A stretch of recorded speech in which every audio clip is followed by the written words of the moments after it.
This may seem premature, but it's the best way I know how to process everything that's happened today. Bailey Hurd reads from an online post she wrote shortly after the death of her husband, Andrew. He started breathing a lot slower, and we could feel the end was near. I wanted him to know that we loved him and that we would be okay. An emotional last update to the blog she created about Andrew's year-long fight against cancer. I mean, just hard conversations that I'm 28, he's 30. You don't usually have life after death. Andrew Hurd had already beat cancer once before. 12 years ago, the star quarterback of the Cuero high school football team was diagnosed with stage 4 Hodgkin's lymphoma, but he'd spend the next decade cancer-free. He'd meet Bailey while studying at Baylor, get married, have a daughter, and become a youth pastor.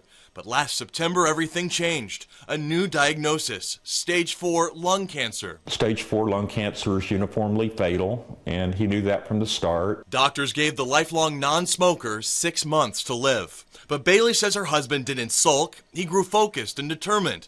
Andrew B. Hurd wanted to be heard. I want to live my dreams. I want to impact the world before I go. That's what was most important to him. That he was going to get as much done with however much time he had. He said, I'm going to finish this book. His second book, A Gray Faith, chronicles his fight. And my hope is just that I can help encourage people who struggle with faith. Andrew started sharing his message at churches across the state. I don't know how long I have to live, but I say that each day that we have, we take it as a great blessing from God. We should live our life to the fullest. If you are struggling with your faith, if you are struggling with, certain things in your life, he shows you how to get through those things in this book. Tell me your story of faith. He shared this message online as well. Tens of thousands of views from across the world. Honestly, I got to see him live his dream. He always wanted a big platform and to be able to share his message. I think as a parent, losing a child at age 30, that's one of the few things that makes this bearable, is knowing that he has touched a lot of lives and will continue to.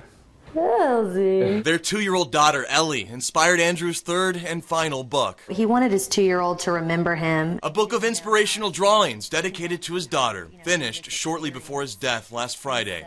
A passing Bailey described in her blog as both tragic and beautiful. The last words that came out of his mouth were, I love you, Bailey. And he did love me so incredibly well. Moments later, she writes, Andrew Hurd took his final breath. He died the way he would have wanted, in the house he grew up in, next to the ones he loved. Robert Price, Fox News at 9.